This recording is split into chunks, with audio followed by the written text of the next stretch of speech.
आपका स्वागत है मेरे YouTube channel teaching is fun में। आज के इस वीडियो में हम पढ़ेंगे रिकर्सिव फंक्शन के बारे में।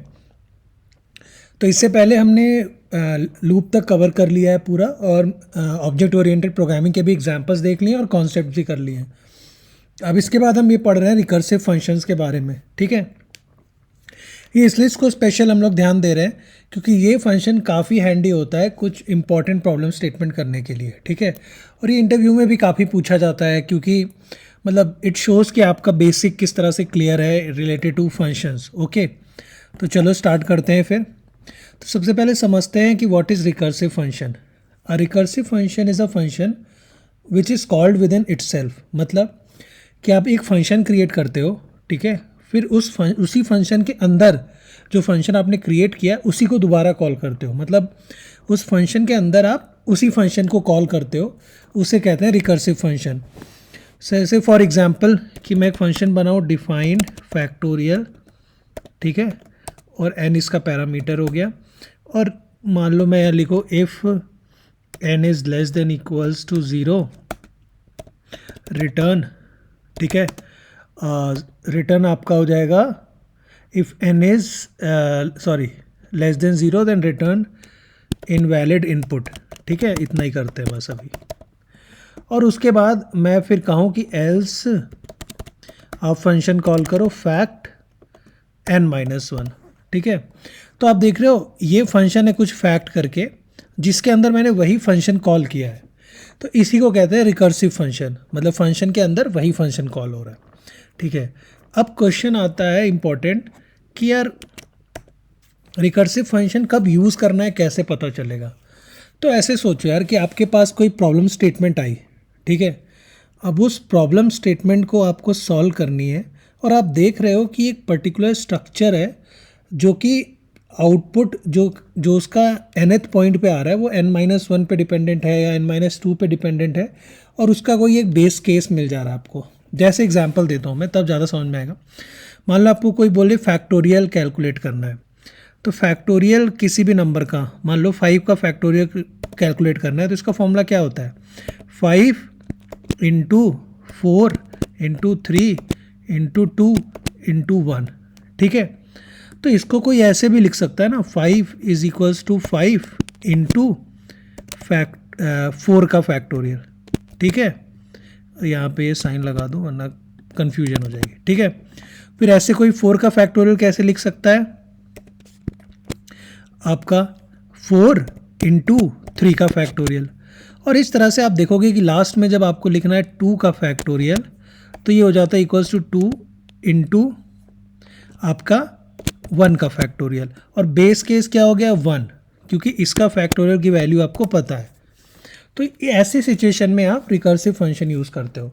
जब भी आप फॉर्मूला लिख रहे हो और आपको समझ में आ रहा है कि यार इस nth जो टर्म है उसका फॉर्मूला n-1 या n-2 किसी भी केस पे डिपेंड करता है जो कि उसके पहले हो, और सेकंड कोई ना कोई आपको बेस केस मिल रहा है जिसकी वैल्यू यूज़ करके आप उसके आगे वाली की वैल्यू आराम से कैलकुलेट कर सकते हो। जैसे 1 फैक्टोरियल की वैल्यू आपको 1 पता है, तो आपकी 2 फैक्टोरियल की वैल्यू कैलकुलेट करना है तो सिंपल 2 इंटू 1 फैक्टोरियल, और 1 फैक्टोरियल तो आपको पता ही है 1, तो 2 इंटू 1 2 हो गया, ठीक है। तो इस तरह से आप ये कर सकते हो। तो अब एक एग्जांपल देखते हैं कि कैसे इम्प्लीमेंट करना है। अब मान लो मुझे फैक्टोरियल का ही फंक्शन लिखना है, ठीक है। सबसे फेमस प्रॉब्लम है ये, जब भी कभी रिकर्सिव आपको कोई भी समझाएगा तो इसी प्रॉब्लम से स्टार्ट करेगा। इसीलिए कई बार पूछा भी जाता है इंटरव्यू वगैरह में कि मान लो आपको कैलकुलेट करना है फैक्टोरियल ऑफ अ नंबर, ठीक है। तो let us define a function define factorial n क्या है, जिस भी नंबर का फैक्टोरियल आपको निकालना है। फिर अब एक इम्पॉर्टेंट चीज़ ये है कि n जो होना चाहिए वो ग्रेटर देन 0 होना चाहिए, ठीक है, क्योंकि नेगेटिव नंबर का फैक्टोरियल हम कैलकुलेट नहीं कर रहे हैं। तो लेट अस से if n is less than 0, तो हम रिटर्न क्या करेंगे इनवैलिड इनपुट, कि मतलब भाई तुमने गलत इनपुट दिया है, ठीक है, ये हो गया। उसके बाद एल्स इफ, देख रहे हो कंडीशनल स्टेटमेंट जो हमने कंडीशनल स्टेटमेंट के लेक्चर में कंप्लीट किया था, देखा था कैसे यूज़ करना है। तो अगर किसी को ये पार्ट नहीं समझ में आ रहा है तो प्लीज़ आप एक बार मेरा कंडीशनल स्टेटमेंट के वीडियोस देख लो, उसके बाद आप यहाँ पे आओगे तो आपको काफ़ी क्लियर होगा। और हाँ, अगर कोई पहली बार इस वीडियो पे आया है और अगर है वो उसने मुझे सब्सक्राइब नहीं किया तो please subscribe to my YouTube channel, ठीक है। तो एल्स इफ दूसरी कंडीशन क्या है, वो करेंगे हम बेस केस की, ठीक है। तो बेस केस क्या, कि मान लो आपका एल्स इफ यहाँ पे n इज इक्वल इक्वल्स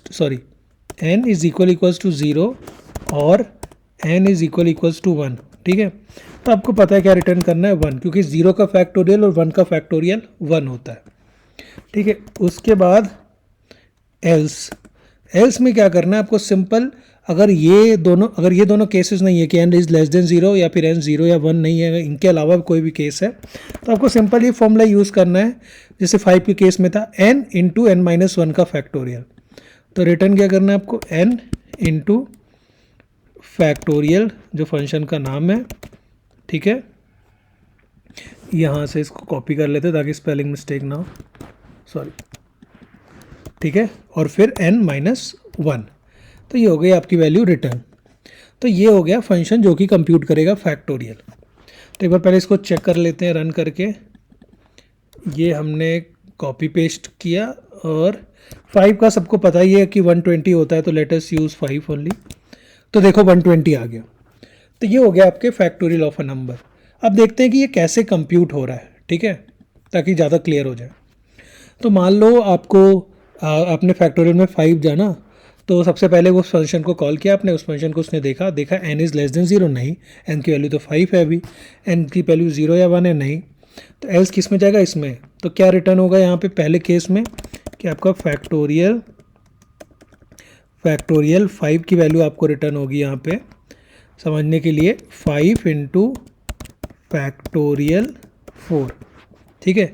अब जैसे ही फंक्शन फैक्टोरियल 4 कॉल हुआ, ठीक है, यहाँ पे कौन सा कॉल हुआ, फैक्टोरियल 4, तो यहाँ पे फैक्टोरियल 4 कॉल हुआ है, ठीक है, ये वाला। तो फिर वो क्या करेगा, फिर यहाँ पे इस फंक्शन को कॉल किया तो वो देखेगा, फिर वो इस वाले एल्स में आएगा, तो आपको यहाँ पे प्रिंट करेगा 4 इंटू फैक्टोरियल 3, ठीक है। ऐसे करते करते वो मान लो एक बार यहाँ पे फैक्टोरियल 3 में जाएगा, ठीक है। अब फैक्टोरियल 3 में जब वो जाएगा तो फिर वो किसको, फिर वो n लेस देन 0 है, नहीं, n equals to 0, n equals to 1 है, नहीं, तो फिर से वही एल्स वाले ब्लॉक में जाएगा, तो 3 इंटू फैक्टोरियल, ठीक है, 2। उसके बाद फिर वो अब 2 पे है, तो फिर वो एल्स में जाएगा, तो factorial 2 is equals to 2 into factorial आपका 1 हो गया, ठीक है। अब फैक्टोरियल 1 जैसे वो आएगा उसको पता चल जाएगा यहाँ पे रिटर्न करना है 1, ठीक है। तो वो यहाँ पे फैक्टोरियल 1 की वैल्यू क्या रिटर्न करेगा, सिंपली 1, ठीक है। अब ये हो गया आपका। तो अब देखो, अब इसको फिल करते हैं, फैक्टोरियल 1 हुआ तो फैक्टोरियल 2 की वैल्यू 2 हो गई, फिर ये फैक्टोरियल 2 की वैल्यू में 2 डाला तो फैक्टोरियल 3 की वैल्यू 6 हो गई, फिर इधर फैक्टोरियल 4 कंप्यूट करने में फैक्टोरियल 3 की वैल्यू 6 डाला तो फैक्टोरियल 4 की वैल्यू 4 इंटू 6 24 हो गई, फिर फैक्टोरियल 5 की वैल्यू में 5 इंटू फैक्टोरियल ऑफ 4 थी, कितना 24 था, तो 5 इंटू 24 120 हो गया। तो इस तरह से ये फंक्शन बार बार कॉल होगा। तो आप देख रहे हो, अगर आप n की वैल्यू कैलकुलेट कर रहे हो तो फंक्शन कितने बार कॉल हुआ है, 1 2 3 4 5 5 बार, तो 5 बार कॉल हुआ है, ठीक है। तो इसमें ये इंपॉर्टेंट चीज़ भी समझने की कि ये फैक्टोरियल फंक्शन जब आप n नंबर के लिए कैलकुलेट करते हो तो n बार फंक्शन को कॉल कर रहे हो, ठीक है। चलो वेरी गुड। अब अगली चीज़ पे चलते हैं। अब ये तो हो गया रिकर्सिव फंक्शन का एक बहुत ही सिंपल एग्जांपल, ठीक है। अब अगला एग्जांपल जो हम बहुत देखते हैं वो है फिबोनाची सीक्वेंस, ठीक है। फिबोनाची सीक्वेंस क्या होता है, let me give you an example. Fibonacci sequence, तो जैसे पहला एलिमेंट 0, दूसरा एलिमेंट 1 और आपको थर्ड एलिमेंट कंप्यूट करना है, तो पहले दो एलिमेंट का सम करो, तो 1 + 0 1। फोर्थ एलिमेंट कंप्यूट करना है तो उसके पहले के दो एलिमेंट का सम करो, 1 + 1 2। अगला एलिमेंट कंप्यूट करना है तो उसके पहले दो का सम करो, 2 + 1 3, ठीक है। तो इस तरह से आप कंप्यूट करते जाओगे फिबोनाची सीक्वेंस, ठीक है। पहले दो एलिमेंट, जैसे अगला एलिमेंट लिखना है तो 5 + 8 13, अगला लिखना है तो 13 + 8 21, ठीक है। फिर अगला लिखना है 13 + 21 34। तो ये हो गई फिबोनाची सीक्वेंस। तो आपने देखा कि अगर आपको फिबोनाची ऑफ n कैलकुलेट करना है कि nth नंबर पे कौन सा होगा, तो आपको simple Fibonacci n-1 plus Fibonacci n-2, ठीक है। मतलब अगर आपके पास कोई फंक्शन आ जाए जिससे आप nth वैल्यू की फिबोनाची वैल्यू क्रिएट मतलब नंबर पा जाओ, तो आप सिंपल उसका n-1 n-2 से यूज़ करके कंप्यूट कर सकते हो nth वैल्यू पे। कोई आपको 0 1 बता दे तो फिर आप थर्ड वाला कैसे कैलकुलेट करोगे, 0 + 1 1, ठीक है। फोर्थ वाला कैसे कैलकुलेट करोगे, 1 + 1 2। तो मतलब सिर्फ बेस केस का यूज़ करके आप लास्ट तक की सीक्वेंस तक पहुंच सकते हो। तो मतलब ये वाला तो हमको समझ में आ गया कि यार बेस केस मिल रहा है, ठीक है, फॉर्मूला भी मिल गया हमें, तो हम ये कर सकते हैं, ठीक है। तो चलो ट्राई करते हैं। तो सबसे पहले भाई सिंपल सा है, फंक्शन डिफाइन किया बी फिबोनाची, ठीक है। आपको पता चल जाएगा मैंने इसका नाम बी फिबोनाची क्यों रखा है, ठीक है। एन इसने इनपुट लिया। अब आपका अगर input if n is less than equals to 1, ठीक है, अगर लेस देन 1 है, अभी हम नहीं अगर मान लें कि यार कोई भरोसा नहीं है लोगों का, तो if n is less than 0, तो वही print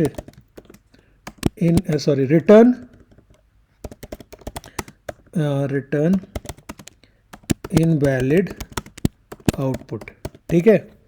if n is less than की जगह if n is equals to 1 और n is equals to 0, then return 1, ठीक है। सॉरी, हाँ, रिटर्न 1 नहीं n, क्योंकि अगर 0 हो तो 0 रिटर्न करो, 1 है तो 1 रिटर्न करो, ठीक है। Very good. अब उसके बाद सिंपल यहाँ पे ना एलिफ कर दो, उसके बाद आपको करना क्या है, एल्स वाला ब्लॉक, ठीक है। तो एल्स वाले ब्लॉक में आपको क्या करना है, एल्स वाले ब्लॉक में सिंपल जो फॉर्मूला है, return b fib n-1 plus b fib n-2, ठीक है। तो ये हो गया आपका फिबोनाची, एक किसी nth नंबर पे अगर आपको फिबोनाची सीक्वेंस निकालनी है तो एक बार देख लेते हैं सही है कि नहीं। तो अगर आप 0 पे देखो तो 0 आ रहा है, तो समझ रहे हो 0 पे 0 आ रहा है। 1 पे देखोगे तो 1 आ रहा है, ठीक है। मतलब ये 0 पे 0 आ रहा है, 1 पे 1 आ रहा है। अब 2 पे 1 आना चाहिए और 3 पे 2, तो 2 पे 1 आ रहा है, चलो सही है। 3 पे 2 आ रहा है, सही है। 4 पे 3 आ रहा है, सही है, चलो। पर हमें क्या चाहिए, फिबोनाची सीक्वेंस, ठीक है। मान लो आपको चाहिए n तक फिबोनाची सीक्वेंस चाहिए कि मुझे n फिबोनाची सीक्वेंस दे दो, मतलब n नंबर्स होने चाहिए उस सीक्वेंस में, ठीक है। तो उसके लिए क्या करना है, let us define a sequence करके एक लिस्ट, और फिर लूप चलाते हैं for i in range n। ये n दूसरा होगा तो इसको लिखते हैं m, कि कितने एलिमेंट चाहिए उस सीक्वेंस तक, ठीक है। उसके बाद सीक्वेंस डॉट अपेंड, ठीक है, और फिर वो फंक्शन कॉल कर लेंगे बैक फिब, ठीक है, और क्या वैल्यू डाल देंगे इसमें, i। तो हर एक एलिमेंट पे पोजीशन पे जो एलिमेंट होगा वो आपको मिल जाएगा, ठीक है। अब फिर यहाँ पे आप सिंपल प्रिंट कर दो SUK, m, ओ सॉरी m डिफाइन नहीं है ना, तो यहाँ पे हम m की वैल्यू डाल देते हैं 7। तो देखो 0 1 1 2 3 5 8, मतलब 0 1 2 3 4 5 6। तो जब हमने 7 डाला तो उसने लगभग 1 2 3 4 5 6 7 एलिमेंट्स प्रिंट किए। तो आप देख सकते हो 0 1 1 2 3 5 8, तो वही सेम प्रिंट किया है, तो मतलब ये सही है। अब इसमें एक चीज़ इम्पॉर्टेंट है जो यहाँ पे समझनी पड़ेगी आपको भी, कि यार किसी भी एलिमेंट का जब भी फिबोनाची कंप्यूट हो रहा है, मान लो आप 4 का कंप्यूट कर रहे हो, नहीं पहले आप 2 का करो, 2 का कंप्यूट कर रहे हो, तो जब वो आ रहा है यहाँ पे तो 1 और 0, मतलब हर एक एलिमेंट का कंप्यूट करने के लिए वो 2 बार फंक्शन को कॉल कर रहा है। तो मतलब किसी ने बहुत ज़्यादा इनपुट डाल दिया तो आप समझ रहे हो उतने टाइम्स होने लगेगा कि हर एक कॉल पे वो 2 टाइम्स फंक्शन को कॉल करेगा। तो ये हमें अच्छा नहीं लग रहा है, क्योंकि जब हमने फैक्टोरियल का लिखा था तो यार तो सिर्फ एक बार कॉल हो रहा था तो अच्छा लग रहा था कि ठीक है एफिशिएंट प्रोग्राम है। पर यहाँ पे हर बार 2 बार कॉल हो रहा है, तो इसीलिए मैंने बी लिखा था। बी मतलब कि बुरा फिबोनाची है, ठीक है। अब इसको अच्छा करने की कोशिश करते हैं कि अच्छा कैसे कर सकते हैं। तो एक सिंपल सा हम लोग ट्वीक यूज़ करेंगे जो हमने काफ़ी पढ़ रखा है, वो है ट्यूपल का कॉन्सेप्ट यूज़ करेंगे, ठीक है। बहुत ही हैंडी होता है वो ट्यूपल। अगर आपने वाला मेरा प्रोग्राम देखा होगा how to swap 2 numbers without using the third variable, तो आपको समझ में आएगा कि कितना सिंपल है, ठीक है, ट्यूपल का यूज़। तो चलो let us create a good Fibonacci sequence और होप सो कोई दिक्कत ना हो, ठीक है। तो डिफाइन किया गुड ए फिबोनाची, अच्छा फिबोनाची एन, ठीक है। अब वो कैसे करना होगा, तो सबसे पहले जो आपकी ये बेस कंडीशन है वो तो सेम रहेगी, तो उसके लिए कुछ करने की ज़रूरत नहीं, उसको बस ऐसे उठाओ और यहाँ कंट्रोल सी करके कंट्रोल वी करो, ठीक है। पर जब हम रिटर्न करेंगे ना यहाँ पे तो थोड़ा ध्यान देंगे कि यार अगर n आपका 1 या 0 हो तो आप सिंपल रिटर्न करो n, 0, ठीक है। ये इंपॉर्टेंट है, क्या रिटर्न करना है n, 0, समझेंगे क्यों कर रहे हैं हम ऐसा। और फिर एल्स में क्या करो a, b is equals to अच्छा a फिबोनाची n माइनस 1, ठीक है। और फिर रिटर्न करो a plus b comma a, ठीक है। ये हो गया। तो डिफाइन किया हमने a फिबोनाची मतलब अच्छा फिबोनाची n, और फिर हमने इसको कैसे कर रहे हैं ये दिखा देता हूँ आपको। तो इसमें हो क्या रहा है, कुछ नहीं हो रहा है। इसमें हमने सिंपल क्या किया कि फंक्शन को एक ही बार कॉल किया है, देख रहे हो। अब n की वैल्यू कंप्यूट करना है तो वो क्या कर रहा है, वो पहले n-1 की कंप्यूट करेगा और a कॉमा बी में डाल देगा, फिर वो a plus b comma a return करेगा। मतलब मान लो आपने किया a फिबोनाची 2 की वैल्यू को कॉल, ठीक है, मतलब सेकेंड एलिमेंट आपको बताना है। तो उसने देखा n इज़ लेस देन 0 नहीं, n इज़ इक्वल्स टू 1 और इक्वल्स टू 0 नहीं, तो s में आया। तो s में उसने कॉल किया a फिबोनाची 2 माइनस 1 1, ठीक है। और रिटर्न क्या कर रहा है वो a प्लस बी कॉमा ए। तो पहले देते a फिबोनाची 1 की वैल्यू क्या है, if n is equals to 1 return n, 0, मतलब 1, 0। तो a की वैल्यू आपकी यहाँ पे हो जाएगी 1 और b की वैल्यू हो जाएगी 0। और रिटर्न क्या करना है a प्लस बी कॉमा ए। तो रिटर्न क्या होगा आपका, सॉरी a प्लस बी में 1 और a की वैल्यू 1, तो 1, 1 हो गया। तो फिर आप क्या करो, सिर्फ और सिर्फ ये पहली जो वैल्यू रिटर्न हो रही है उसको ले लो, तो वो आपका nth एलिमेंट बता देगा। जैसे आपको सेकंड वाला जान लेना था तो 0, 1, 2 सेकंड एलिमेंट ये है 1 आ रहा है। तो अगर आप यहाँ पे 3 करोगे तो वो, अगर आप सिर्फ और सिर्फ अगर देखना चाहते हो और यहाँ पे 3 करो, ठीक है, मान लो इसको रन किया तो देखो 2, 1, तो 0, 1, 2, 3, थर्ड नंबर क्या है 2 है और आपके पास 2 आ गया, ठीक है। तो आप बस पहला एलिमेंट ले लो। तो मतलब क्या है इसका कि जब आप ये सीक्वेंस यहाँ पे रन करो, ठीक है, सॉरी ओ यार फिर से लिखना पड़ेगा, सॉरी, ठीक है। डिफाइन ए फिब एन, ठीक है, इसको आसान, फिर यहाँ पे यहाँ तक तो सेम है, बस रिटर्न चेंज करना है, ठीक है। रिटर्न आपको करना है n, 0। यही है ट्यूपल का कमाल, इसीलिए मैंने आपको पहले ट्यूपल सिखाया था, क्योंकि वो काफ़ी हैंडी होता है कुछ कुछ प्रोग्राम्स में। तो एल्स क्या है आपका a, b equals to a fib n-1, ठीक है। फिर भाई रिटर्न कर दो तुम a plus b comma a, ठीक है। अब a फिब अगर आप 3 कॉल करो तो ये होता है 2 1, ठीक है। तो अब मैं क्या करूँगा, मैं बस इसको उठाऊँगा, यहाँ कॉपी पेस्ट करूँगा और अब ये अच्छा फिबोनाची वाला फंक्शन यहाँ डालूँगा। बस एक चीज़ ध्यान रखूँगा कि मैं जो एलिमेंट लूँ वो 0 मतलब पहला वाला लूँ, जो भी रिटर्न वैल्यू हो रही है उसका फर्स्ट, ठीक है। और प्रिंट करूँ सीक्वेंस। तो आप देख रहे हो सेम आउटपुट आया और रिज़ल्ट सही है। पर फ़ायदा क्या हुआ, इसकी एफिशिएंसी बढ़ गई। अब कम टाइम लेगा क्योंकि सिर्फ कंप्यूट करने के लिए आप एक ही बार फंक्शन को बुला रहे हो, ठीक है। तो ये मेरा हो गया गुड फिबोनाची, मतलब गुड आपका रिकर्सिव कॉल्स, ठीक है। अब चलो एक और प्रॉब्लम कर लेते हैं टू बी श्योर शॉर्ट। एक बहुत ही इंपॉर्टेंट और फेमस प्रॉब्लम होती है पावर ऑफ द फंक्शन, ठीक है। अब पावर ऑफ द फंक्शन कैसे कैलकुलेट करते हो आप? सिंपल, अगर आपको x की पावर n कैलकुलेट करनी है, आप इसको कैलकुलेट करते हो x इंटू एक्स की पावर n-1, इस तरह से कर सकते हो, ठीक है।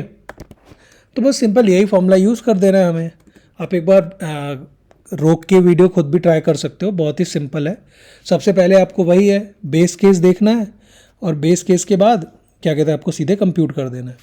तो डिफाइन पावर, ठीक है, और इसमें इनपुट डाल दो आप x, n, ठीक है।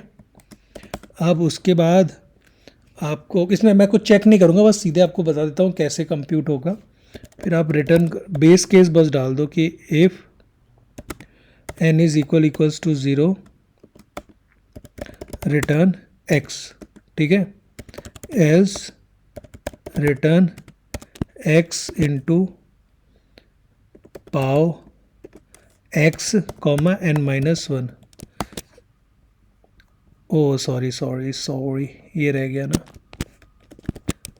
ये रन हो गया, ठीक है। अब पावर आपको कैलकुलेट करनी है, मान लो 2 की पावर 4,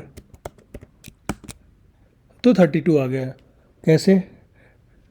2 to the 4, अरे यार रुको, if n is equals to 0, oh sorry return 1 ना, हाँ अब सही आएगा। वही मैंने सोचा यार गलत कैसे हो गया। तो ठीक है, 2 की पावर 4 16। तो ये सिंपल सा था, मैंने बेस केस डिफाइन किया और जनरल फॉर्मूला यूज़ किया।